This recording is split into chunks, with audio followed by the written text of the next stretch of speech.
প্রিয় ভিউয়ার্স, আবারও চলে আসলাম তোমাদের মাঝে বাছাই করা কমনযোগ্য প্রশ্ন উত্তর নিয়ে হাজির হয়েছি।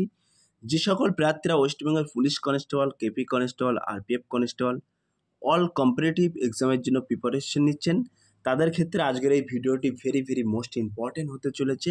তাই ভিডিওটি স্কিপ না করে সম্পূর্ণটি দেখার জন্য অনুরোধ রইল। যে সকল ভিউয়ার্স এখনও পর্যন্ত আমার এই চ্যানেলটি সাবস্ক্রাইব করেনি তাদেরকে বলো প্লিজ অতি দ্রুত সাবস্ক্রাইব করে দিয়ে আমাদের পাশে থাকুন এবং বন্ধুদের মাঝে শেয়ার করে দিন। চলুন আজকের প্রথম প্রশ্ন জেনে নেওয়া যাক। আজকের প্রথম প্রশ্ন হলো, ভারতীয় সংবিধানের মুখ্য রচয়িতা কে? ভেরি মোস্ট ইম্পর্টেন্ট প্রশ্ন। Doctor Rajendra Prasad, doctor B R. Ambedkar, Jawaharlal Nehru, Vallabhbhai Patel. 1 নম্বর প্রশ্নের ক্ষেত্রে কিন্তু একেবারে সঠিক উত্তর হয়ে যাবে option B is the right answer, doctor B R. Ambedkar. তাহলে ভারতীয় সংবিধানের মুখ্য রচয়িতাকে মনে রাখবেন doctor B R. Ambedkar. Doctor Rajendra Prasad কিন্তু ভারতের প্রথম রাষ্ট্রপতি এবং জওহরলাল নেহরু কিন্তু ভারতের প্রথম প্রধানমন্ত্রী, মনে রাখবেন। 2 নম্বর প্রশ্ন, রেল ইঞ্জিন কে আবিষ্কার করেন? ভেরি মোস্ট ইম্পর্টেন্ট প্রশ্ন। Edison, Faraday, James Stephenson. 2 নম্বর প্রশ্নের ক্ষেত্রে কিন্তু একেবারে সঠিক উত্তর হয়ে যাবে option D is the right answer, Stephenson.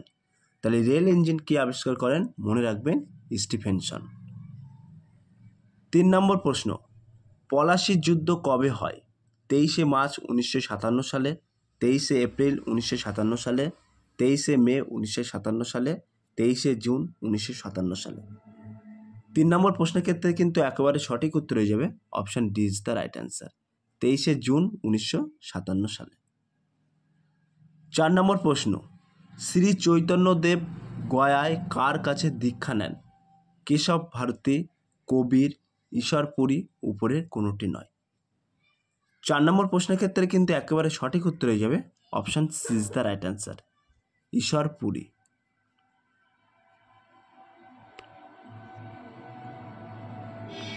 5 নম্বর প্রশ্ন, ম্যালেট শব্দটি কোন খেলার সাথে যুক্ত? ভেরি মোস্ট ইম্পর্টেন্ট প্রশ্ন। রাগবি, পোলো, সাঁতার, ব্যাডমিন্টন। 5 নম্বর প্রশ্নের ক্ষেত্রে কিন্তু একেবারে সঠিক উত্তর হয়ে যাবে option B is the right answer, polo. তাহলে ম্যালেট শব্দটি কোন খেলার সাথে যুক্ত? মনে রাখবেন পোলো খেলার সাথে যুক্ত। নেক্সট প্রশ্ন দেখে নেওয়া যাক, অর্থাৎ 6 নম্বর প্রশ্ন। 6 নম্বর প্রশ্নে বলা হয়েছে শুষ্ক বরফ কাকে বলা হয়? Nitrogen dioxide, carbon dioxide, sulphur dioxide, calcium oxide. 6 number প্রশ্নের ক্ষেত্রে কিন্তু একেবারে সঠিক উত্তর হয়ে যাবে option B is the right answer, carbon dioxide. তাহলে যদি পরীক্ষায় আসে শুষ্ক বরফ কাকে বলা হয়, সঠিক উত্তর হয়ে যাবে কার্বন ডাইঅক্সাইড। ক্লিয়ার? 7 নম্বর প্রশ্ন, রক্ততঞ্চনে কোন ভিটামিনকে সাহায্য করে? ভেরি মোস্ট ইম্পর্টেন্ট প্রশ্ন। Vitamin A, vitamin B, vitamin D, vitamin K. 7 number প্রশ্নের ক্ষেত্রে কিন্তু একেবারে সঠিক উত্তর হয়ে যাবে option D is the right answer, vitamin K. তাহলে রক্ততঞ্চনে কোন ভিটামিন সাহায্য করে? মনে রাখবেন ভিটামিন কে। 8 নম্বর প্রশ্ন, পেনিসিলিয়াম কি? ছত্রাক, ভাইরাস, ব্যাকটেরিয়া, প্রোটোজোয়া। 8 নম্বর প্রশ্নের ক্ষেত্রে কিন্তু একেবারে সঠিক উত্তর হয়ে যাবে option A is the right answer, ছত্রাক। 9 নম্বর প্রশ্ন, কোন গমনে অক্ষম? ভেরি মোস্ট ইম্পর্টেন্ট প্রশ্ন। হাইড্রা, স্পঞ্জ, প্যারামিসিয়াম, কোনোটি নয়। 9 নম্বর প্রশ্নের ক্ষেত্রে কিন্তু একেবারে সঠিক উত্তর হয়ে যাবে option B is the right answer, sponge. 10 number প্রশ্ন, কোন সাল থেকে ভারতরত্ন পুরস্কার দেওয়া হয়? ভেরি মোস্ট ইম্পর্টেন্ট প্রশ্ন। 1952 সাল, 1953 সাল, 1954 সাল, 1955 সাল। তাহলে 10 নম্বর প্রশ্নের ক্ষেত্রে কিন্তু একেবারে সঠিক উত্তর হয়ে যাবে option C is the right answer, 1954 সাল থেকে কিন্তু ভারতের ভারতরত্ন পুরস্কার দেওয়া হয়। সো প্রিয় ভিউয়ার্স, ছোট্ট একটি অ্যানাউন্স, আমাদের ডেসক্রিপশন বক্সে হোয়াটসঅ্যাপ গ্রুপ লিঙ্ক এবং টেলিগ্রাম গ্রুপ লিঙ্ক দেওয়া আছে। যদি কেউ যুক্ত হতে চান ওই লিঙ্কে ক্লিক করে সরাসরি যুক্ত হতে পারেন। নেক্সট প্রশ্ন দেখে নেওয়া যাক, অর্থাৎ 11 নম্বর প্রশ্ন। ভারতে কয়লা উৎপাদনে কোন রাজ্য প্রথম? ভেরি ভেরি মোস্ট ইম্পর্টেন্ট প্রশ্ন। বিহার, কর্ণাটক, উড়িষ্যা, ঝাড়খণ্ড। 11 নম্বর প্রশ্নের ক্ষেত্রে কিন্তু সঠিক উত্তর হয়ে যাবে option D is the right answer, Jharkhand. তাহলে ভারতের কয়লা উৎপাদনে কোন রাজ্য প্রথম? মনে রাখবেন ঝাড়খণ্ড। 12 নম্বর প্রশ্ন, বিম্বিসার উপাধির অর্থ কী? ভেরি ভেরি মোস্ট ইম্পর্টেন্ট প্রশ্ন। সুনিক, শ্রেণিক, অমিত্রঘাত, পরাক্রমাঙ্ক। 12 নম্বর প্রশ্নের ক্ষেত্রে কিন্তু একেবারে সঠিক উত্তর হয়ে যাবে option B is the right answer, Shrenik. তাহলে বিম্বিসার উপাধির অর্থ কী? মনে রাখবেন শ্রেণিক।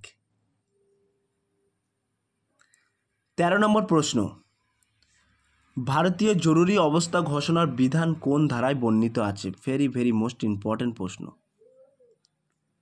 350, 360, 330, 371। 13 নম্বর প্রশ্নের ক্ষেত্রে কিন্তু একেবারে সঠিক উত্তর হয়ে যাবে option C is the right answer, 370। তাহলে ভারতের জরুরি অবস্থা ঘোষণার বিধান কোন ধারায় বর্ণিত আছে? মনে রাখবেন 370 নম্বর ধারায় বর্ণিত আছে। 14 নম্বর প্রশ্ন, কোনটির জন্য স্নায়ুতন্ত্র ক্ষতিগ্রস্ত হয়? Sodium, carbon dioxide, sulphur, oxygen. 14 নম্বর প্রশ্নের ক্ষেত্রে কিন্তু একেবারে সঠিক উত্তর হয়ে যাবে option A is the right answer, sodium. তাহলে সোডিয়ামের জন্য কিন্তু স্নায়ুতন্ত্র ক্ষতিগ্রস্ত হয়, মনে রাখবেন। 15 নম্বর প্রশ্ন, স্বর্ণলতা কোন ধরনের উদ্ভিদ? মৃতজীবী, পরজীবী, স্বভোজী, মিথজীবী। 15 নম্বর প্রশ্নের ক্ষেত্রে কিন্তু একেবারে সঠিক উত্তর হয়ে যাবে option B is the right answer, পরজীবী। তাহলে স্বর্ণলতা কোন ধরনের উদ্ভিদ? মনে রাখবেন পরজীবী। 16 নম্বর প্রশ্ন, নরওয়ের মুদ্রার নাম কি? Dollar, euro, krone, yen. 16 number প্রশ্নের ক্ষেত্রে কিন্তু একেবারে সঠিক উত্তর হয়ে যাবে option C is the right answer, krone. তাহলে নরওয়ের মুদ্রার নাম কি? মনে রাখবেন ক্রোন। 17 নম্বর প্রশ্ন, ব্যুরো অফ পুলিশ রিসার্চ ডেভেলপমেন্টের সদর দপ্তর এখন কোথায়? ভেরি ভেরি মোস্ট ইম্পর্টেন্ট প্রশ্ন। কলকাতা, চেন্নাই, নিউ দিল্লি, মুম্বাই। 17 নম্বর প্রশ্নের ক্ষেত্রে কিন্তু একেবারে সঠিক উত্তর হয়ে যাবে option C is the right answer, New Delhi. তাহলে ব্যুরো অফ পুলিশ রিসার্চ ডেভেলপমেন্টের সদর দপ্তর এখন কোথায় অবস্থিত? মনে রাখবেন নিউ দিল্লিতে।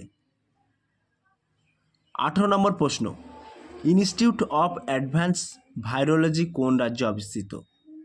গুজরাট, সিকিম, তেলেঙ্গানা, কেরালা। 18 নম্বর প্রশ্নের ক্ষেত্রে কিন্তু একেবারে সঠিক উত্তর হয়ে যাবে option D is the right answer, Kerala. তাহলে ইনস্টিটিউট অফ অ্যাডভান্স ভাইরোলজি কোন রাজ্যে অবস্থিত? মনে রাখবেন কেরালা রাজ্যে অবস্থিত। 19 নম্বর প্রশ্ন, প্রথম মহিলা চালক হিসেবে MRF খেতাব জয়ী জেমি চ্যাডউইক কোন দেশের নাগরিক? ভেরি ভেরি মোস্ট ইম্পর্টেন্ট প্রশ্ন। ইংল্যান্ড, মার্কিন যুক্তরাষ্ট্র, ফ্রান্স, বেলজিয়াম। 19 নম্বর প্রশ্নের ক্ষেত্রে কিন্তু একেবারে সঠিক উত্তর হয়ে যাবে option A is the right answer, England. তাহলে প্রথম মহিলা চালক হিসেবে MRF খেতাব জয়ী জেমি চ্যাডউইক কোন দেশের নাগরিক? মনে রাখবেন ইংল্যান্ডের নাগরিক। ক্লিয়ার?